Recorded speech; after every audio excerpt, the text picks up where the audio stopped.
नमस्कार, BDV news में स्वागत है आपका। आइए खबरों की शुरुआत करते हैं इस खबर के साथ। लंबे अंतराल के बाद आयोजित हुई नगर निगम की साधारण सभा की बैठक में अटके हुए पार्षद मद के कार्यों को लेकर जमकर हंगामा हुआ। विपक्ष ने गर्भगृह में धरना देकर विरोध जताया। निगम आयुक्त प्रीति यादव की समझाइश के बाद धरना समाप्त हुआ। निगम अध्यक्ष रिंकू विज ने आसंदी से निर्देश जारी किया कि पार्षद मद के कार्य जल्द प्रारंभ कराए जाएं।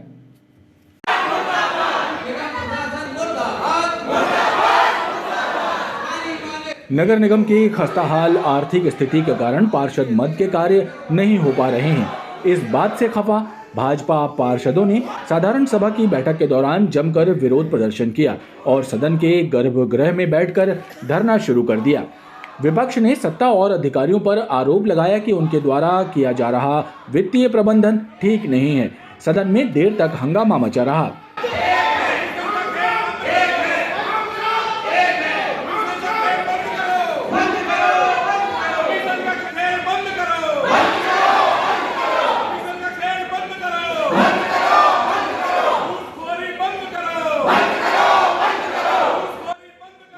हंगामा बढ़ता देख नगर निगम अध्यक्ष रिंकू विज ने आसंदी से निर्देश जारी किया कि पार्षद मद के बचे हुए कार्यों को जल्द प्रारंभ कराया जाए।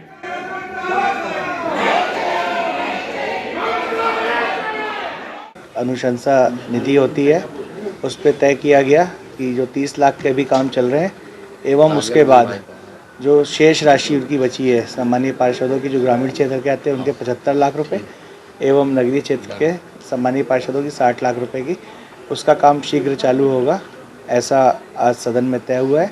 इसके अलावा MIC से लगभग 35 विषय विभिन्न प्रकार के नगर हित के आए थे, उन सब पे भी सर्वसम्मति से निर्णय लिया गया और आज कार्रवाई कल 11 बजे तक के लिए स्थगित की गई है।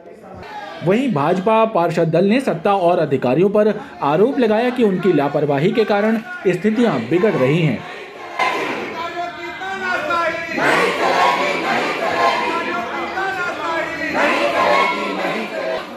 मेरे हिसाब से कहीं कहीं ऐसे काम होते हैं जो छोटे काम होते हैं। जब छोटे काम होते हैं तो उनके लिए अगर आप टेंडर प्रक्रिया करोगे ऑनलाइन तो निश्चित रूप से 1-1.5 महीने का समय निकल जाता है, मगर जब टेबल टेंडर की बात होती है तो जल्दी से काम हो जाता है, उससे जनता खुश रहती है। और छोटे काम इस समय वार्डों में बहुत रहते हैं, क्योंकि जो बस्तियाँ हैं हमारी, अन्य मत से तो बड़े बड़े काम हो जाते हैं, मगर जो छोटे काम रहते हैं उनसे जनता दूर हो जाती है।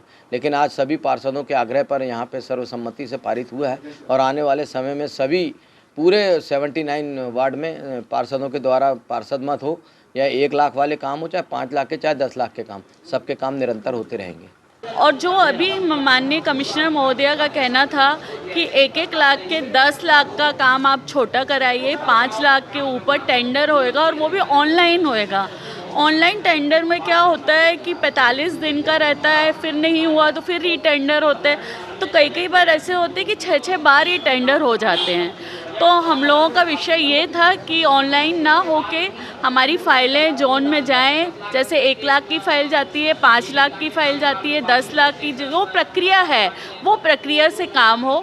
तो इसलिए हम लोगों ने धरना दिया था कि हम शर्तों पे काम नहीं करेंगे, हम भीख नहीं मांग रहे, अपना पार्षद मद मांग रहे हैं, इसलिए हम लोग धरने पे बैठे थे। और उस धरने के परिणाम स्वरूप उन्होंने स्वीकृति दी कि नहीं, बाकी के जो बच्चे 60 लाख के कार्य हैं वो 60 लाख के कार्य भी किए जाएंगे और जैसे आप पार्षद चाहेगा उस पैसे का वैसा उपयोग वार्ड में किया जाएगा, क्योंकि पार्षद वार्ड में रहता है और अन्य कोई नेता वार्ड में जनता के बीच नहीं रहता, तो पार्षद जानता है कि कहाँ क्या काम कराना है और पार्षद की मजबूरी इससे बहुत हद तक हल होगी। बैठक के एजेंडे में शामिल कर्मचारियों के प्रस्ताव, लीज संबंधी प्रस्ताव और स्वच्छता ठेके सहित करीब 32 प्रस्ताव सर्वसम्मति से पारित हो गए।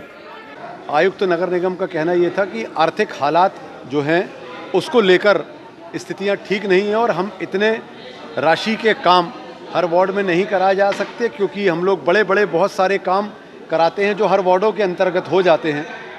उनका कहना था कि ऐसे या इससे ज़्यादा के काम हम लोग हर वार्ड में करा चुके हैं, तो पार्षदों की अनुशंसा पे काम कराए जाना, इतने काम कराए जाना संभव नहीं है। उस पर मेरी भी आपत्ति थी, सभी पार्षदों की आपत्ति थी। हम लोगों ने तय किया कि जो हम लोगों ने बजट में तय किया है, पार्षद की अनुशंसा से जो काम वार्डों के अंदर कराना है, हम लोग राज्य सरकार के पास जाएंगे कि आर्थिक हालात को ठीक करने के लिए, और हम लोग अपनी भी करों की राशि जो आम नागरिकों से लेना है उसमें भी तेज़ी लाएंगे। और ये पूरे काम पार्षद की अनुशंसा के काम इसी सत्र में सैंक्शन किए जाएंगे और वे कार्य आगे चल के कराए जाएंगे। इसके अलावा अधिकारी कर्मचारियों के नामांकन के काम, क्षतिपूर्ति राशि लोगों को देने के, और इसके अलावा विकास से संबंधित बहुत सारे काम आज यहाँ पर पारित किए। 12 जनवरी शुक्रवार को भी सदन की बैठक जारी रहेगी। अभी अन्य प्रस्तावों पर चर्चा होना बाकी है।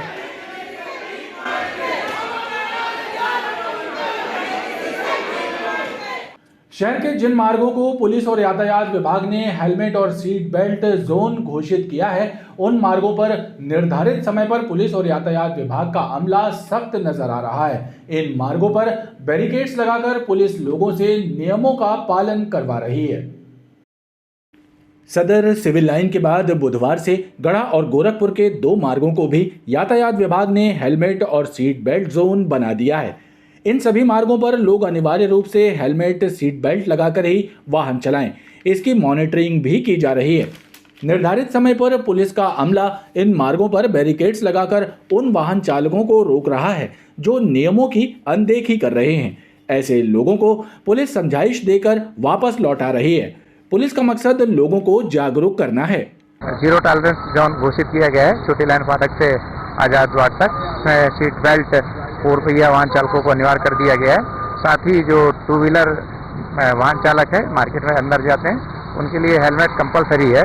यहाँ बिना हेलमेट और 4 व्हीलर में सीट बेल्ट के बिना प्रवेश निषेध किया गया है और इसका कड़ाई से पालन किया जा रहा है और लोगों में जागरूकता भी आ रही है, लोग इसको फॉलो भी कर रहे हैं। गुरुवार की शाम एसपी आदित्य प्रताप सिंह ने भी हेलमेट और सीट बेल्ट जोन घोषित किए गए मार्गों का भ्रमण किया। उन्होंने विभागीय अधिकारियों के साथ नई व्यवस्था की समीक्षा की और शहरवासियों से अपील करते हुए कहा कि वो नियमों का पालन करते हुए सुरक्षित वाहन चलाएं। लोग सीट बेल्ट और हेलमेट लगाएं, उसके लिए हमने 4 जोन बनाए हैं। इन चारों जोन में एनफोर्समेंट किया जा रहा है कि सभी लोग हेलमेट और सीट बेल्ट के साथ ही एंटर करें। और अभी तक ये व्यवस्था हमने जो देखी है उसमें अधिकांश लोग हेलमेट और सीट बेल्ट लगा रहे हैं। देखिए, मेरा सभी से यही आग्रह है कि ये सीट बेल्ट और हेलमेट एक आपकी स्वयं की सुरक्षा के लिए है और ये एक हैबिट है। एक बार आप इसे हैबिट बना लेंगे और आप ये सोचेंगे कि हम हेलमेट लगा के और सीट बेल्ट लगा के ही चलेंगे तो ये बहुत आसान हो जाएगा और हमारा काम, हमारी सेफ्टी बढ़ेगी इससे। पुलिस द्वारा सीट बेल्ट घोषित जोनों की सतत निगरानी की जा रही है। पुलिस द्वारा सरकारी अधिकारियों के वाहनों को भी रोककर चालकों को सीट बेल्ट लगाने की समझाइश दी जा रही है। Dainik Bhaskar mega property expo 2024 का शानदार आगाज गोल बाजार मैदान में हुआ, जहां एक ही छत के नीचे प्रॉपर्टी खरीदने के ढेरों विकल्प मौजूद हैं। खास बात यह है कि इस एक्सपो में टॉप मोस्ट बैंक्स और फाइनेंशियल इंस्टीट्यूट्स भी सहभागिता कर रहे हैं, जो प्रॉपर्टी की खरीद को आसान बना रहे हैं। Dainik Bhaskar mega property expo 2024 का आगाज 11 जनवरी को शहीद स्मारक मैदान में हुआ। इस 4 दिवसीय आयोजन के जरिए शहरवासियों को प्रॉपर्टी खरीदने का बेहतरीन अवसर प्राप्त होगा। एक ही छत के नीचे शहर के नामचीन बिल्डर्स अपने प्रोजेक्ट्स की संपूर्ण जानकारियां लेकर मौजूद हैं। वहीं बैंक्स और वित्तीय संस्थाएं भी अपनी नवीन योजनाओं की जानकारियां उपलब्ध करा रही हैं ताकि प्रॉपर्टी को आसानी से खरीदा जा सके। आप यहां प्लॉट्स के साथ ही सिंगलेक्स, ड्यूप्लेक्स, फ्लैट से लेकर shops, commercial complex, farm house का सिलेक्शन भी कर सकते हैं। जो भास्कर ने ये इवेंट जो ऑर्गेनाइज़ किया है, ये बहुत ही अच्छी इवेंट ऑर्गेनाइज़ किया है। इसमें सारी टाउनशिप और उसके बारे में जानकारी सब एक प्लेटफॉर्म में मिल रही है। इसके साथ सबसे ख़ास बात ये है कि कस्टमर के पास चॉइस है एरिया की, चॉइस है रेट के स्लैब की, चॉइस है उसके साइज़ की और उसके जो ज़रूरत है उसके हिसाब से। और अगर हम दूसरा बिल्डर या रियल इस्टेट ऑनर के पॉइंट ऑफ व्यू से देखें तो उनके लिए भी सहूलियत है कि एक ही प्लेटफॉर्म में हमको रियल बायर मिल रहे हैं। तो कई मायने में ये बहुत ही अच्छा ये इवेंट ऑर्गेनाइज़ किया है। मुझे ऐसा लगता है कि समय समय पर जैसे भास्कर दूसरी भी और चीज़ों को प्रमोट करता है तो ये रियल इस्टेट को जिस हिसाब से प्रमोट किया है, इसमें बैंकिंग सोल्यूशन भी साथ में इंक्लूड किया है अदर फाइनेंशियल सोल्यूशन भी कंपनी कस्टमर्स को दिया है। उस हिसाब से बहुत ही महत्वपूर्ण जानकारियाँ सभी कस्टमर्स को मिल रही हैं। काफ़ी अच्छा लगा एक्चुअली। बिल्डर्स, सभी बिल्डर्स हैं यहाँ पर, प्रॉपर्टी हमको ढूंढने में, सर्च करने में एक हेल्प मिल रहा है। प्लस फाइनेंस भी अवेलेबल है यहाँ पर, तो जिससे हमें अपना फाइनेंशियल कंडीशन क्या है, कितना फाइनेंस हो सकता है, वो इजीली अवेलेबल हो सकता है यहाँ पर। तो काफ़ी अच्छा। अभी मैंने जस्ट स्टार्ट ही किया, अभी 2-3 बिल्डर्स से उनका कॉस्ट कोटेशन वगैरह लिया हुआ है और फाइनेंस का डिटेल्स ले रहा हूँ मैं। थैंक यू दैनिक भास्कर परिवार। दैनिक भास्कर का ये बहुत अच्छा प्रयास है और हम दैनिक भास्कर से तो 1995 से जुड़े हुए हैं और ये एक ही छत के नीचे बहुत सारी प्रॉपर्टियां हैं और हमको सर्च करने में बहुत आसानी है कि यहाँ डाउट सारे क्लियर हो जाते हैं कि हम कौन सी प्रॉपर्टी ख़रीदें और किस रेट में और किस बजट में ख़रीदें। तो यहाँ सारे डाउट भी क्लियर हो जाते हैं और बहुत अच्छा प्रयास दैनिक भास्कर का है और जबलपुर के सारे बिल्डर्स का भी बहुत अच्छा प्रयास है कि एक ही छत के नीचे इतनी सारी प्रॉपर्टियों का प्लान प्रेजेंट किया है। उम्मीद जताई जा रही है कि 4 दिवसीय ये मेगा प्रॉपर्टी एक्सपो 2024 लोगों की उम्मीदों को साकार करने वाला साबित होगा।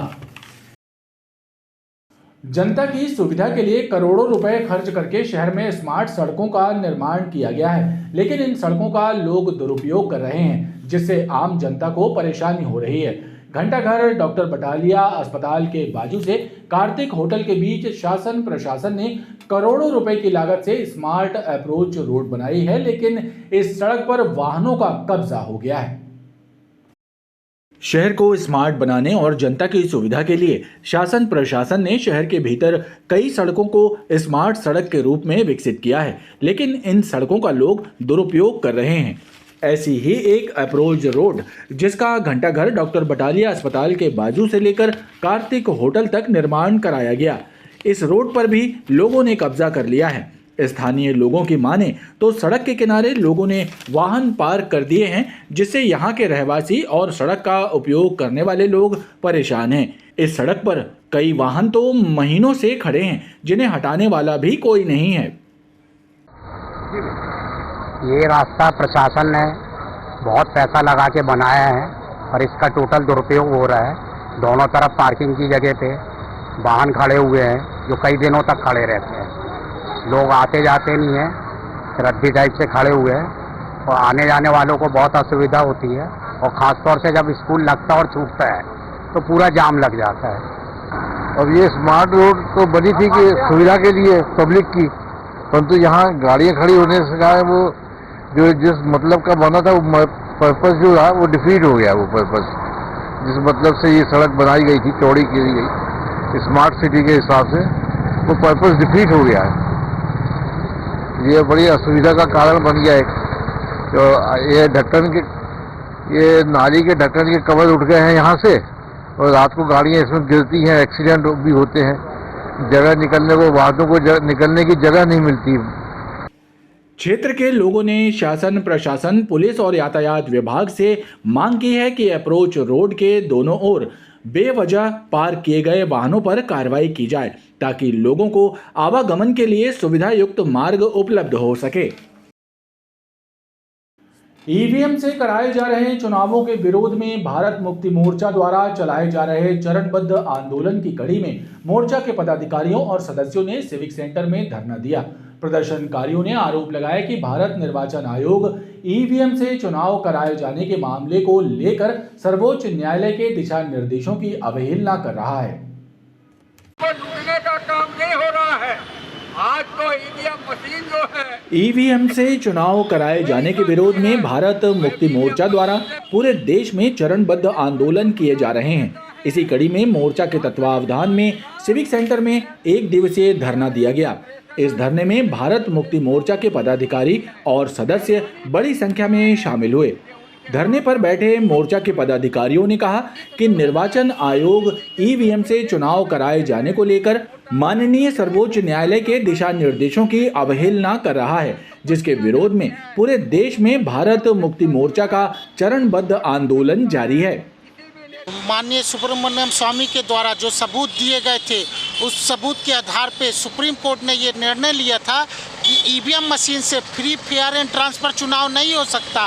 ईवीएम में धांधली हो सकती है, उसको धांधली को रोकने के लिए पेपर टेल मशीन लगाया जाए और उसकी 100% गिनती हो, ताकि ईवीएम मशीन अगर चोरी कर रही है तो पेपर टेल मशीन की गिनती करके चोरी को पकड़ा जाए। पर चुनाव आयोग आज न तो पेपर टेल की गिनती कर रहा है और ना ही ईवीएम मशीन को हटाने का काम कर रहा है। भारत मुक्ति मोर्चा के पदाधिकारियों का कहना है कि इस मुद्दे को लेकर आगे भी चरणबद्ध आंदोलन जारी रहेंगे। जबलपुर में करोड़ों रुपए की धान खरीदी के मामले में हुए फर्जीवाड़े को लेकर कलेक्टर दीपक सक्सेना ने बड़ी कार्रवाई करते हुए सिहोरा के तत्कालीन एसडीएम और प्रभारी तहसीलदार को आरोप पत्र जारी किया है। वहीं मझौली तहसील के 2 पटवारियों को निलंबित कर दिया गया है।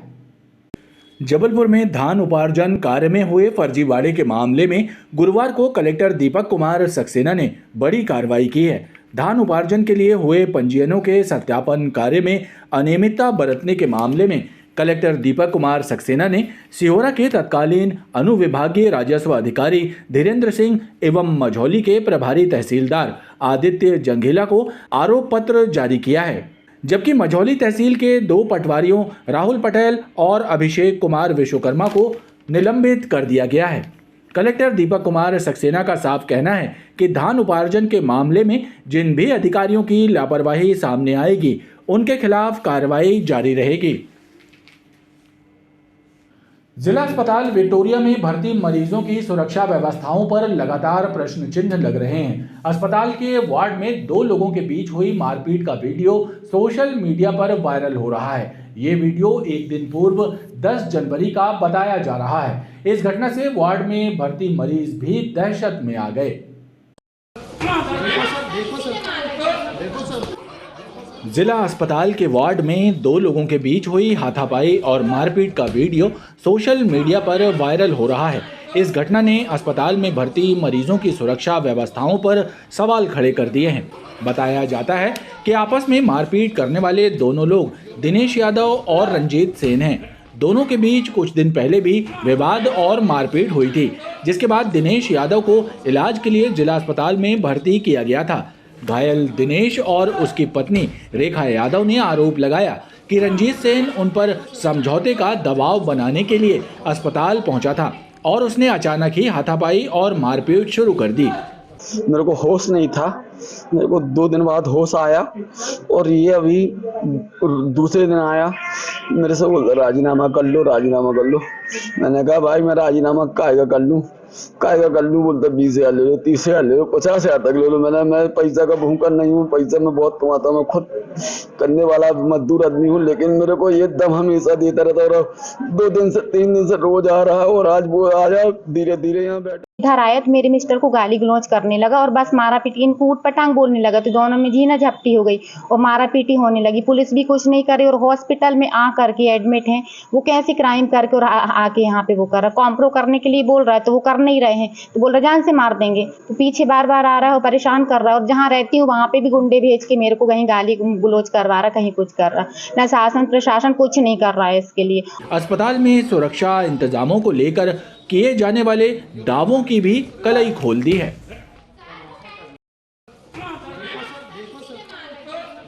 खबरों का ये क्रम लगातार जारी है। आप देखते रहिए BTV न्यूज़।